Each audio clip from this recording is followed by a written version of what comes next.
Hello, everybody, and welcome to this month's Contract Administration Practice Group call. Today, we will continue with our multi-part series on best practices for construction contract administration. At this point, I want to hand it over to Douglas and Jim to get going with today's session. Thank you, Matthew. Welcome, everybody, to 2016. We have set up a series for our discussion, which are 10 best practices for construction contract administration, and we'll go through those, copying Mr. Letterman from the top 10 down to number 1. And so, Doug, I'll turn it over to you and let you give them a welcome.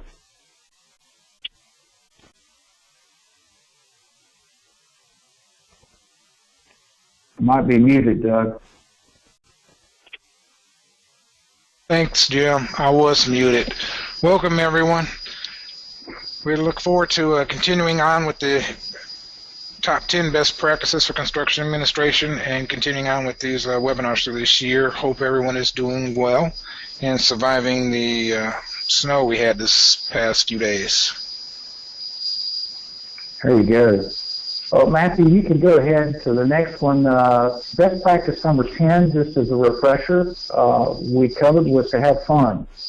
There's so much about this business that in the business of architecture, design, engineering, product design and construction and implementation and installation.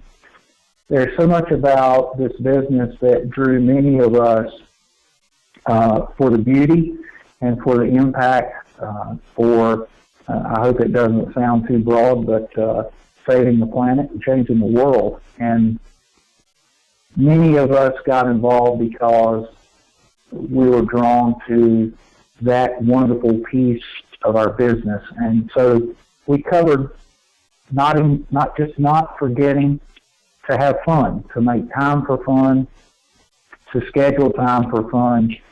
It's a tough business sometimes, and if we don't take the opportunity to get that on the calendars wherever we may be able to do so in our practices, then often it's missed.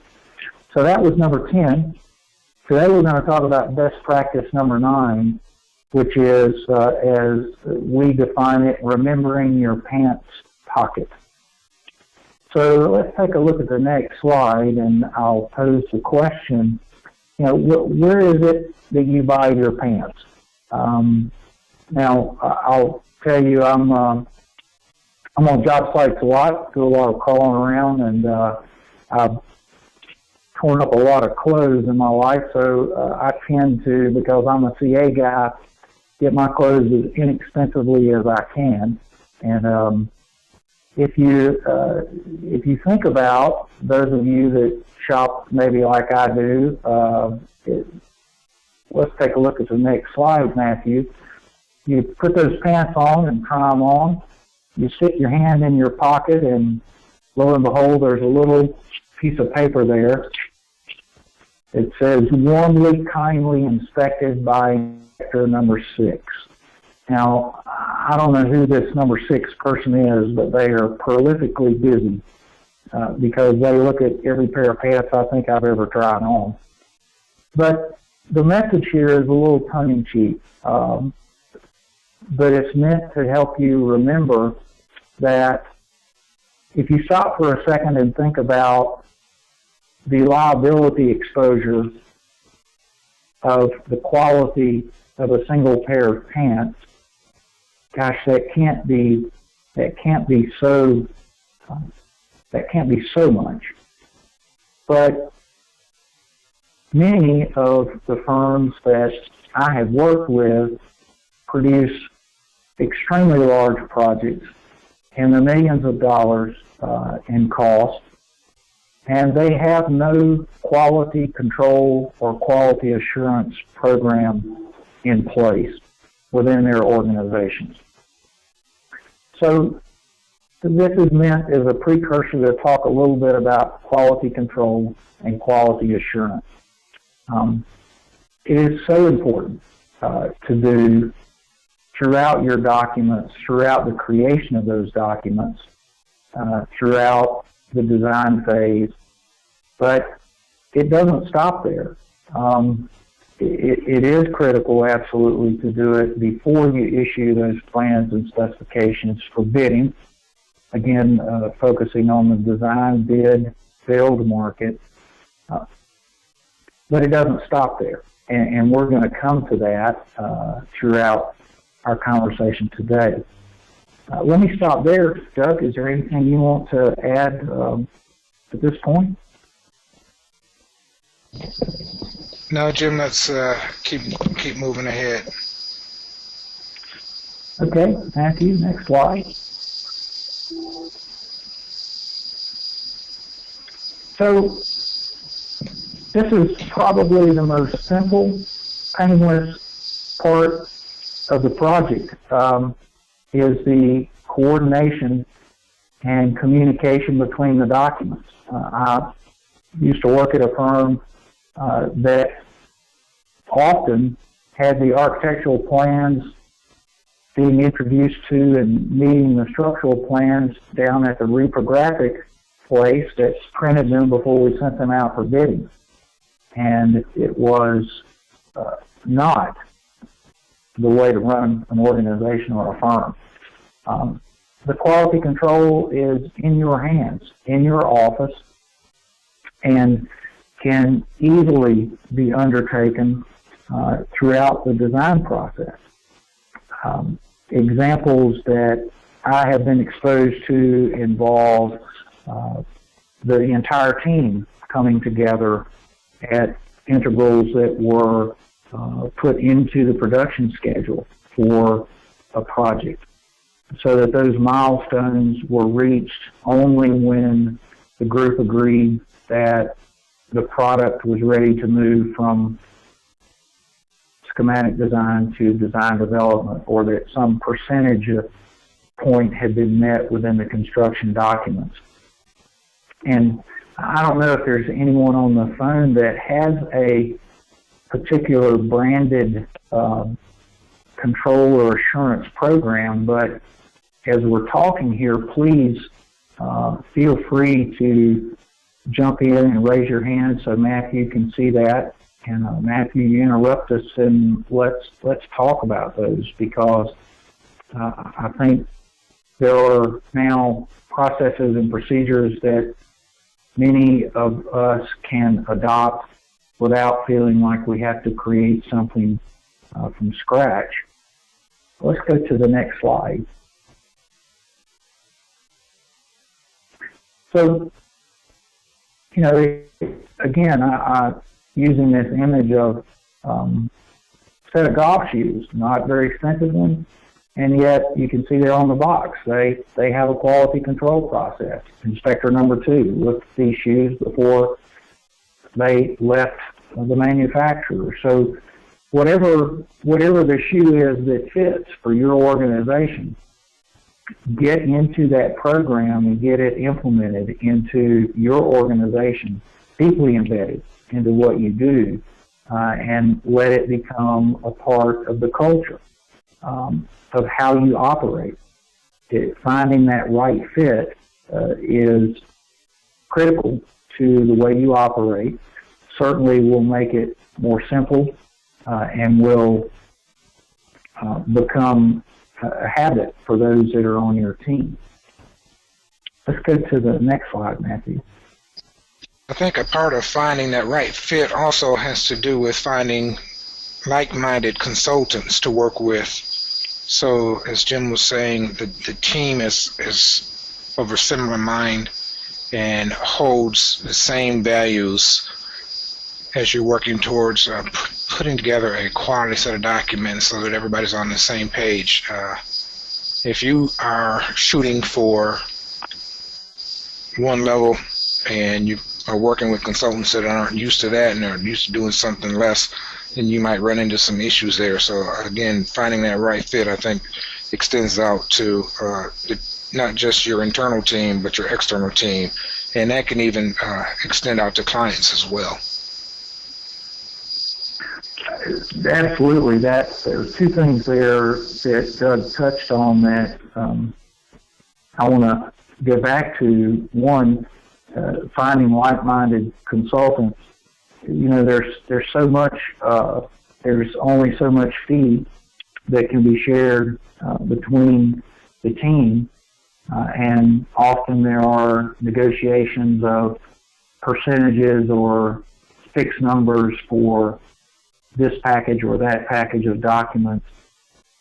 Using quality control and quality assurance as a piece of that negotiation, so that, just as Doug said, you are teaming up with like-minded consultants who look at this as an important piece of their production. While that may cost a little more to add to your list of expenses for your consultant, it's certainly worth that extra money in the long run of the project. We talk often about pay me now or pay me later, and certainly you're doing your customer a better service by having this rolled into a part of what the expectation is for the team from the very beginning. And the second thing Doug touched on is to include your client.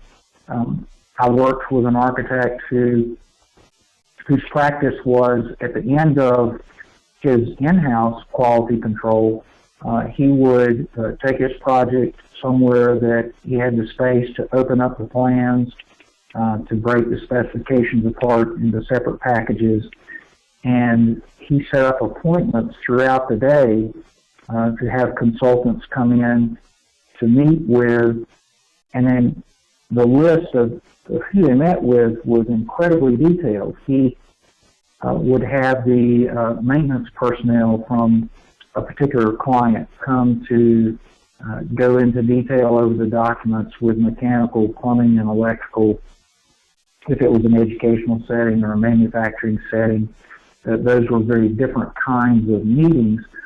But he had the folks that were the end users and also those that were maintaining the property for the end users. If that was an out-of-house contract for maintenance and repairs, then he would have that party represented. And he moved right through the list of folks that would be in the facility. If it was a teaching facility, he would have instructors come and department managers come. If it was a community college, he would finish with the president of the community college being in the room going through the documents. And so he involved the entire organization from top to bottom, side to side. And what I saw in that effort, of course, it would take multiple days sometimes. He expended a great deal of money in time and effort and prints. He encouraged folks to mark on the drawings and manipulate notes here and there, and he used Post-its. And you all have been in meetings that look like this. But what the end result of that was, as he did that, is that those clients would begin to refer to the project as our project, or if there were things that were missed or mistakes that were made, those individuals would say, how did we miss this? And there was much less blaming and finger pointing amongst the entire team. So in the end, I think it became much of his marketing program as it did his quality control. And all of this, of course, was before he put the project out for bids. Matthew, let's go to the next slide. Do you have any raised hands at this point?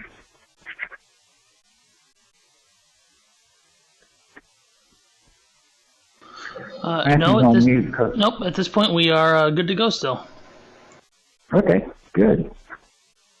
So this is just a reminder slide for that to use the whole team when doing that, and also to do this quality control in multiple phases.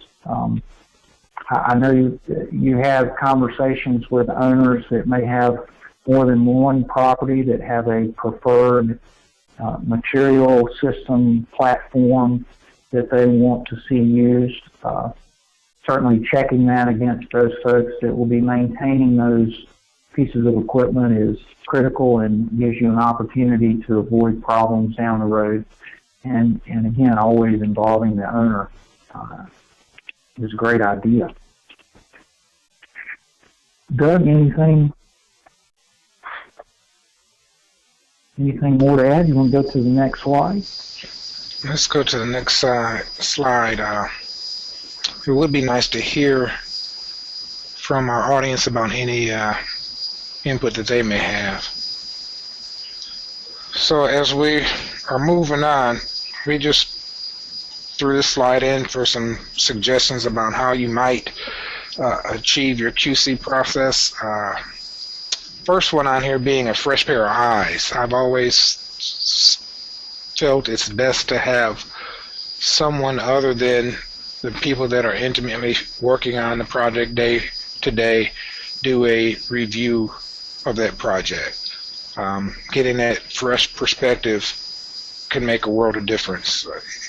I would never try to check my own work. I mean, of course we review and check our own work, but as a stopgap, I wouldn't rely on me checking it. I would always want to have someone other than me to review it. Another thing is peer reviews. We all have colleagues, good friends that we work with that are within the profession, be they other architects or contractors that we've worked with. See if you can't work out a situation where you get someone like that to review documents for you. You could have a friend that's an architect that does practice in another state that you're not directly competing with, that you might be able to send drawings back and forth, and he review yours and you review his. Or you might have a contractor that you work with that you've got a good relationship with, and he might be willing to take a few hours and sit down and go through your drawings for you. And then there's the third-party reviews where there are companies and firms that's what they do is review drawings and check drawings. That's an option. You should probably develop some kind of a checklist. The checklists, I think, are good, and going through it helps to make sure that you don't overlook things, and it can also be used as a teaching tool for your younger employees to help them know what to look for, and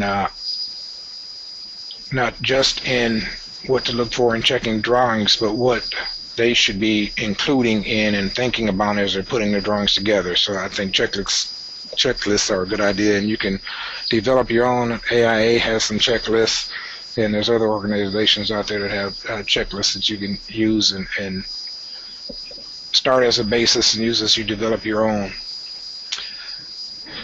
Jim in the previous slide talked about doing multiple reviews, and I would say do those reviews and don't just wait for the completion of each phase. Don't wait for completion of SDs to do a QC of SD documents. Don't wait for your completion of your DD or your CD drawings to do a review. If you do it as you are producing the documents, I think it helps you to catch items earlier and reduces the amount of rework that you might have to do if you wait till you're through CDs and you're getting ready to submit it to the owner or to the authority having jurisdiction for review. And at that point you sit down and you're reviewing it. There might be several items that you have to rework that had you done the review sooner, you would have caught and saved some of that rework time. And make sure that you are using people that are experienced in the building type. I would not want someone that is used to doing big box retail review drawings for a sports facility. You want to have that experienced eye looking at them, people that have been through it a few times and know what the issues are and where problems could arise. Get those people with those similar experiences to review the documents. Overlays, old school, we used to have a light table. And some of you on the call may not, I guess I'm dating myself, may not remember the old schools where you've got a light table, and if you don't know what a light table is, a table with a bright light that shines through a translucent surface. So as you have your drawings that we used to do on Mylar, which is a semi-transparent medium, you would lay a floor plan down. You would lay on top of it the mechanical floor plan so you could see how the two trays are matching up. New school, there's software that does it for you. Navisworks is probably the biggest one out there, where it will take a BIM model and look for conflicts and class detections. And the last point here is don't rely on the authority having jurisdiction to do your QA, QC process. That can get you into serious trouble. There is one architect that I know of that was doing that, and from what I understand, the AHJ, after receiving several different submissions from this particular architect, was extremely frustrated with the quality of the work that they were getting and felt like they were being used to do the QA QC process, and ended up reporting him to the state licensing authority, and the architect was disciplined for that action. So be careful, make sure that your drawings have been checked and reviewed prior to submitting them to the AHJ. I guess my closing comment on this is don't just talk about quality assurance, be about it, and that's kind of cliche, but take it to heart. And we often talk about it during marketing presentations, and then as we're working on the documents, you back up against the deadline. That's one of the things that kind of gets pushed to the side so you can get the drawings done. It's scheduled 2 or 3 days that you're going to stop and have that 2 or 3 days to do a review, and you're not quite where you want to be, and so you end up working into that 2 or 3 days, and that time either gets reduced or ends up getting eliminated. I would say that's a bad practice. It happens, but we need to make sure that we keep that review time and emphasize it as being just as important as the time that it takes to prepare the documents. Jim? That's right. That's right. Well, Matthew, any questions or hands raised at this point? I wanted to touch on a few things Doug touched on there before we change the slide. No, the audience is still pretty quiet. Cool. Well, there are a lot of ways that practices are set up that differ, and Doug and I have worked in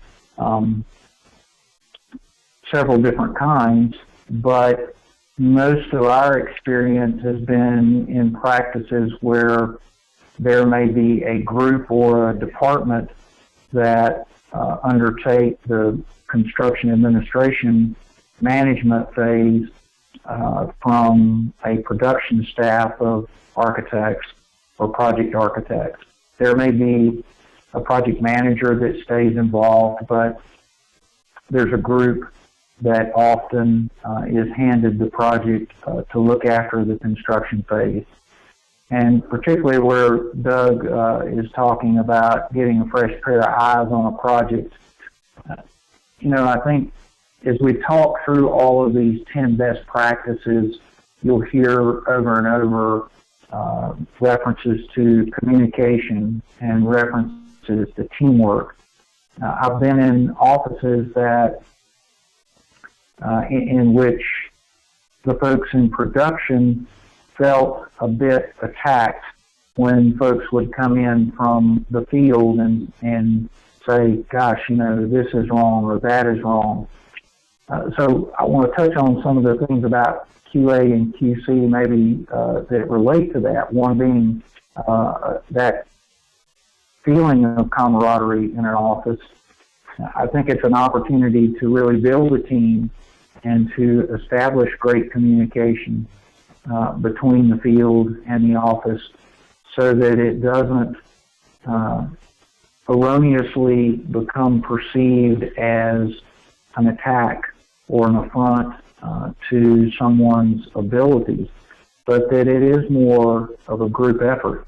And there are many folks that have spent time resolving problems that they may see within the documents that you haven't seen because you've been trying just to finish the project under some horrendous schedule to try to meet. So those fresh eyes, particularly if they come from a position of experience in the field, can be a wonderful asset. And so we would try to bring the CA folks into the office to embed them into that quality review along with the rest of the architectural team who was producing the drawings. And I've been fortunate to learn a lot from superintendents and foremen out on jobs that would constantly say, you know, I've seen this before, and I can tell you how we resolved it there. So they too could help us see those things before we go to construction. And Doug mentioned the construction community, you know, as using contractors who might be willing to go through a set of documents and help you look at them. Just incredible knowledge there. If you are able to develop relationships with the construction community so that you can have their input into the documents while they're helping with controlling coordination, you may find that there are some suggestions that can save you and your client significant monies. So I just can't emphasize enough the incredible, valuable resource that the construction community is, because they are a group of professionals that we often forget about, including before construction starts. And the last one, just to reiterate about communicating with the authorities having jurisdiction. I have seen them be invited to these quality control days where they played an important part in going through the documents while the architect and the owner were going through the documents. Most of the time, they were not able to be there because they are extremely busy, and I would go so far as to say probably typically understaffed in trying to keep up with the requirements, and so they're not able to dedicate that kind of time. But it has, again, going back to communication and teamwork, been a very productive gathering. First, to show and establish the respect that you have for the position that they are in, and to ask for their expertise and input into, you know, what you are about to undertake. They've probably seen all of the issues that we will see during the construction phase of a project, and might have some ideas on how to help us avoid some issues. So Doug has mentioned there are some incredibly valuable resources that I just wanted to reiterate. And so, Matt, I'm sorry, Jim, to follow up on that, oftentimes because people are busy with their own businesses, be it a contractor or a plan reviewer, and they probably will not have the time to go through an entire set of documents as a review when you need to. We typically know the areas when we're putting the documents together where there are issues or concerns or where we have questions. So in lieu of trying to work with one of them and say, here's a whole set of documents, can you review it for me? Invite them to lunch, have a detail or 2-3 sheets, and as you're talking about lunch, review the issue with them at that point. Invite them to your office and have lunch brought into the office where it's just a short review of an issue of one particular item. And that way you're not imposing so much on their time to where they're thinking, well, I've got all this work that I've got to do, and here's this guy asking me to review a whole set of documents for him. Is he out of his mind? Is he crazy or what? So take advantage of those opportunities, those resources that Jim was mentioning. They're valuable resources, and get creative in how you can incorporate them into your review process. That's right. Matthew, any hands raised? Nope, everything's still quiet.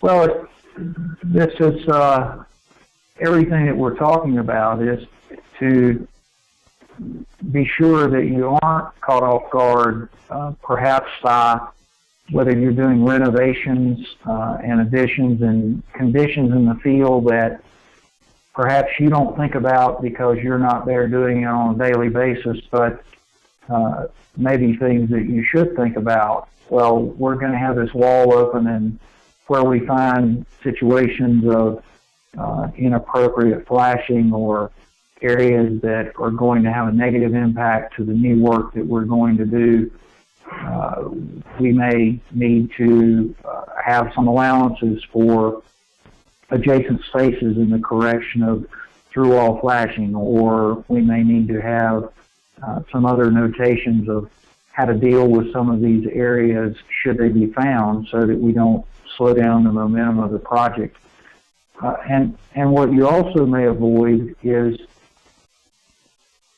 those situations where work is put into place just exactly like you showed it, but because you've involved the right parties, you maybe miss the opportunity to have that happen, or you may gain the opportunity to have some of the contractor community, subcontractor community come to you and say, look, I don't want to say anything bad about your documentation here, but there's some places over here you might want to take a look at because something isn't right.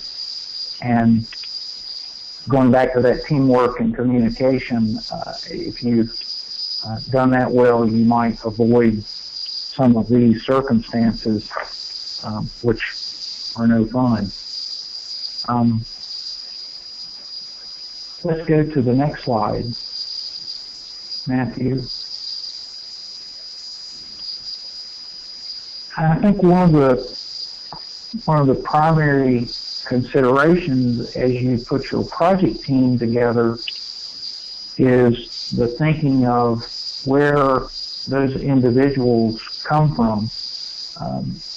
I had good fortune with working with a gentleman that was my mentor that used to say everyone has their story, and you should treat individuals with respect to that story, at least until they've proven that you shouldn't.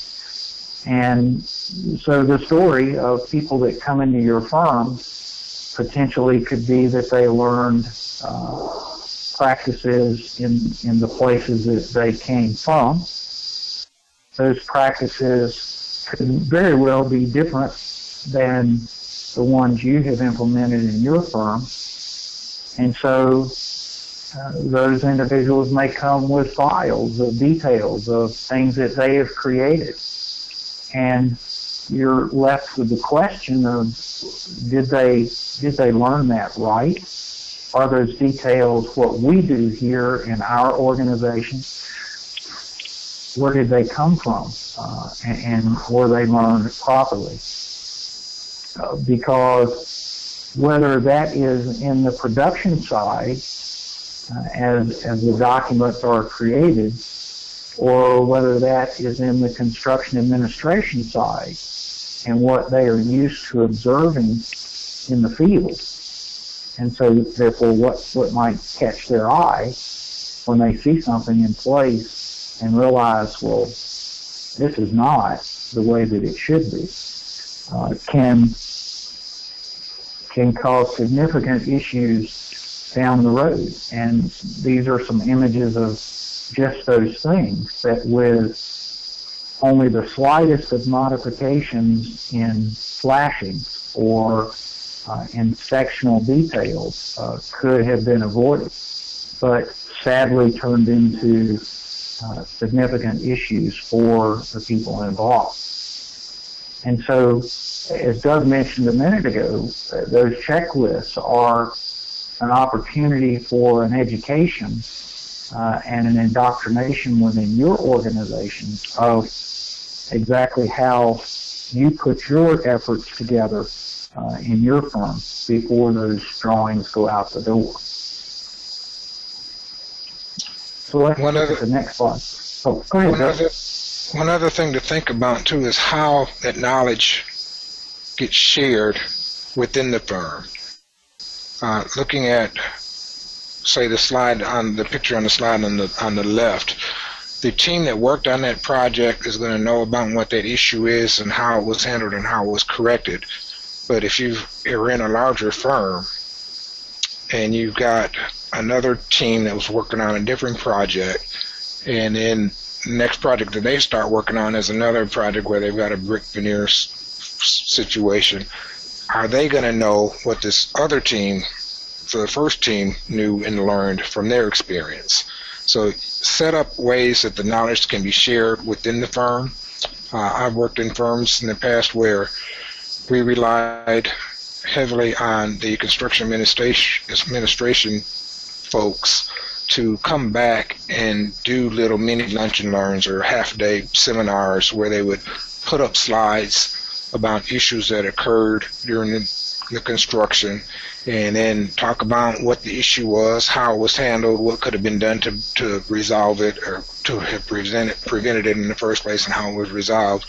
And that was shared amongst the whole entire office, not just the 2 or 3 people that worked on that project. So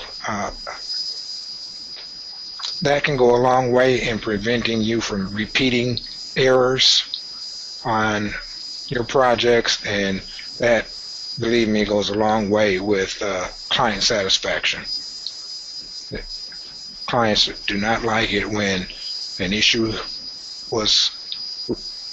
occurred on one project, and then when you're fortunate enough to get repeat work from them, you do the next project and then the same issue occurs. That does not make them happy at all. So you need to make sure that you are educating your entire staff so that that doesn't occur.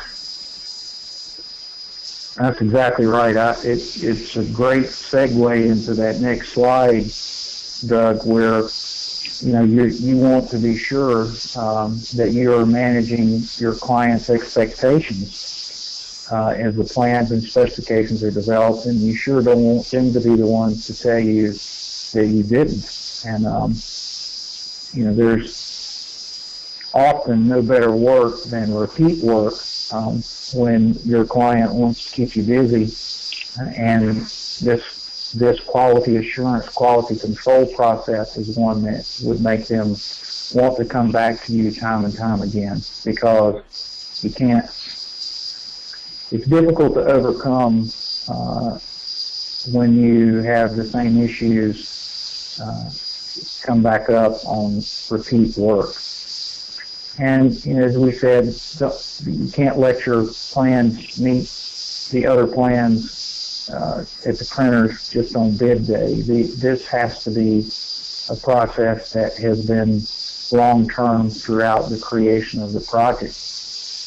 And one of the things that may be extremely difficult to do is to tell a client, no, it's not ready, I missed the date.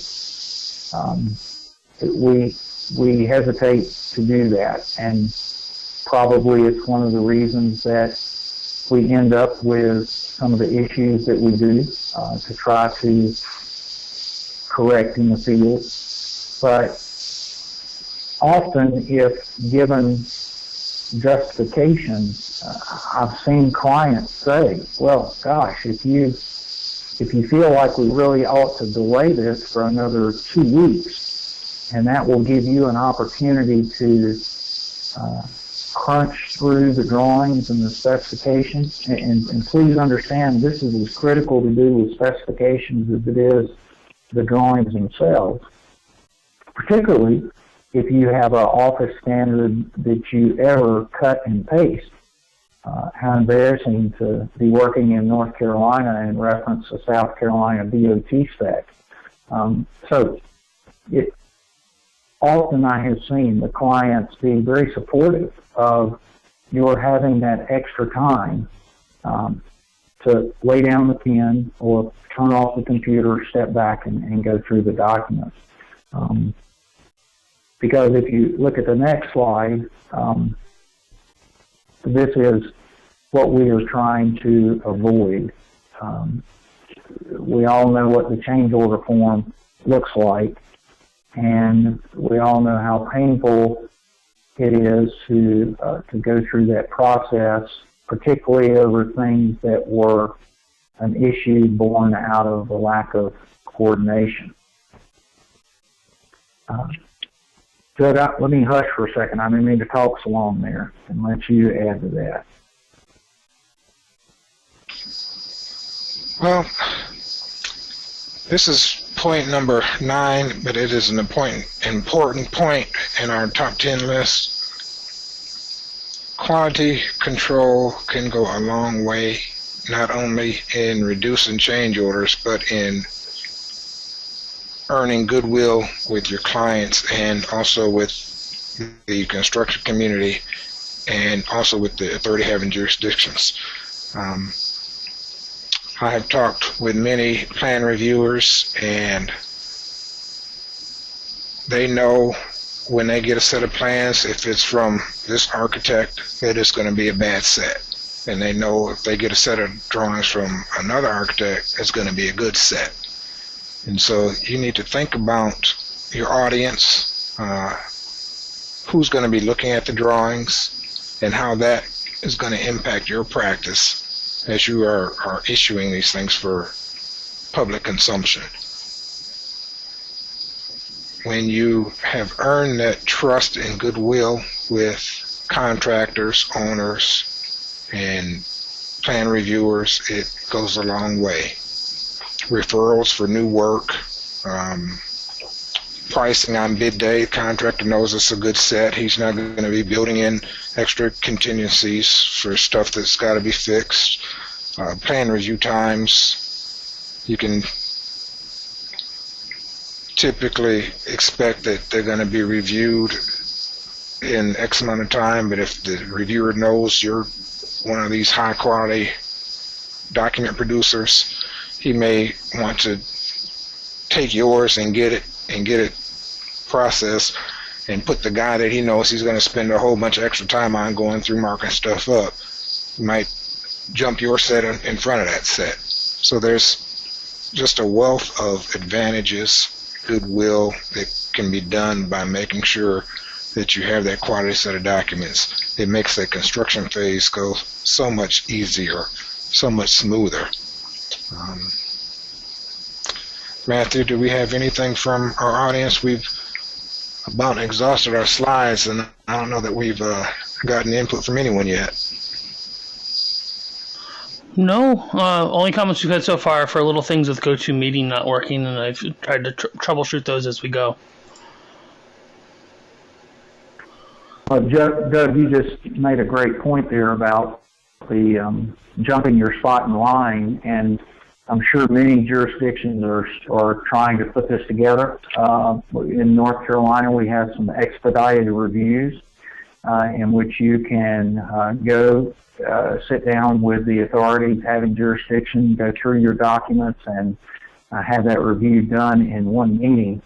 And certainly, as Doug was saying there, when you have built a reputation of being one of those parties that has a QA/QC process and sticks with that through the development of a set of documents in your firm, those expedited reviews can go very quickly, and pretty soon you are building that reputation as one of those firms that has their stuff together and coordinated.